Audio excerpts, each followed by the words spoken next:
پہلی بات تو یہ سب سے بڑی حقیقت، سب سے بڑی حقیقت، سب سے بڑی حقیقت. اور اب الحمدللہ میری سوچ یہ کہ وہ زیادہ دور نہیں ہے. نوع انسانی بحثیت مجموعی اپنے کلائمیکس کو پہنچ گئی ہے. بہرحال پہلی بات. دوسری بات، احادیث نبویہ سے معلوم ہوتا ہے اس قیامت سے پہلے ایک وقت ایسا آئے گا کہ دنیا پر روئے ارضی پر کوئی ایک صاحب ایمان بھی نہیں ہوگا. کافر، مشرک، ذلیل. صاحب ایمان جو ہے ایک خاص وقت میں ایک خاص ہوا چلے گی جو ان کے دلوں میں سے ایمان کو نکال کر لے جائے گی. ان کی انتقال ہو جائے گا ان کا. اور قیامت کا زلزلہ جو ہے وہ اہل ایمان پر نہیں آئے گا بلکہ صرف کفار و مشرکین پر آئے گا. اس سے پہلے ایک دور ہے جبکہ پورے کرۂ ارضی پر اللہ کا دین نافذ ہوگا، قائم ہوگا. خلافت علی منہاج النبوہ کا نظام قائم ہوگا. یہ گویا کہ کلائمیکس ہوگا انسان کا. انسان کو بنایا گیا تھا خلیفۃ اللہ فی الارض.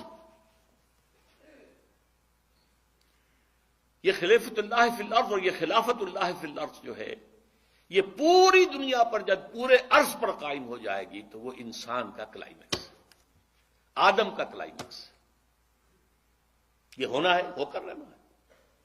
اگرچہ ابھی ہم نہیں سوچ سکتے کہاں سے ہو جائے گا، کدھر سے ہو جائے گا. حالات تو بہت خراب ہے، بہت خراب ہے، بہت خراب ہے. ہماری کوئی حیثیت نہیں، پرے کہا کے برابر نہیں. لیکن ہونا ہے. یہ خبر دی ہوئی ہے محمد الرسول اللہ کی صلی اللہ علیہ وسلم وہو الصادق المصدوق. یہ میرے خطبات خلافت نامی کتاب کے اندر سے یہ چیزیں آپ پڑھ سکتے ہیں پوری. البتہ اس سے پہلے امت مسلمہ پر اللہ کے عذاب کے بہت بڑے بڑے شدائد ابھی آنے ہیں. قیامت اس سے پہلے ایک دور کے زمین پر اللہ اللہ کرنے والا ایک بھی نہیں بچے گا. یہ حدیث کے الفاظ ہیں. ان کو پہلے ہی موت دے دی جائے گی، بڑی سہل موت. اس سے پہلے پوری دنیا میں اللہ کے دین کا غلبہ، اللہ کی حکومت، خلافت علی منہاج النبوت. اس سے پہلے کا دور جو ہے جس میں ہم ہیں اس وقت، یہ مسلمانوں کے لیے شدائد، مصائب، ذلت، مسکنت، ضعف، بے وقری، بے حیثیتی، کم ہمتی، بے حمیتی، بے غیرتی کا دور ہے. یہ دور شروع تو ہو چکا ہے کئی صدیوں سے. کئی صدیوں پہلے ہماری حکومتیں ایک ایک کر کے تاش کے پتوں کی طرح بکھر گئی. یورپین کولونیلزم آیا، چھا گیا پورے عالم اسلام. تقریباً 100 برس پہلے وہ کولونیل دخت جو بستر تھا وہ لپٹا ہے، لیکن اس سے بڑا کولونیلزم آ گیا. اب اقتصادی کولونیلزم، تہذیبی کولونیلزم ہے، علمی کولونیلزم ہے. اقتصادیات میں، تہذیب میں، علم میں آج ذلت، مسکنت. یہ جو 2 مرتبہ بنی اسرائیل کے لیے آیا ہے، ضربت علیہم الذلۃ والمسکنہ.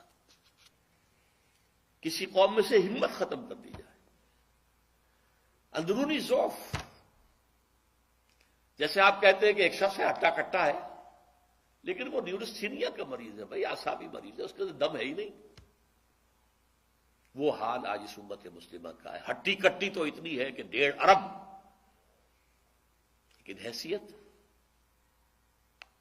غصائد کا خصائص سیل. جیسے سیلاب کے اوپر جھاڑ جھکاڑ آ رہا ہوتا ہے جب سیلاب آتا ہے آگے آگے، اس طرح کی اس کی کیفیت. ذلت و مسکنت کا عذاب تو کئی صدیوں سے چل رہا ہے. اب جو عذاب آ رہا ہے وہ فزیکل عذاب، قتل و غارت. افغانستان میں ہماری نگاہوں کے سامنے ہوا ہے، عراق میں ہو رہا ہے، ایران اب ٹارگٹ ہے، شام ٹارگٹ ہے.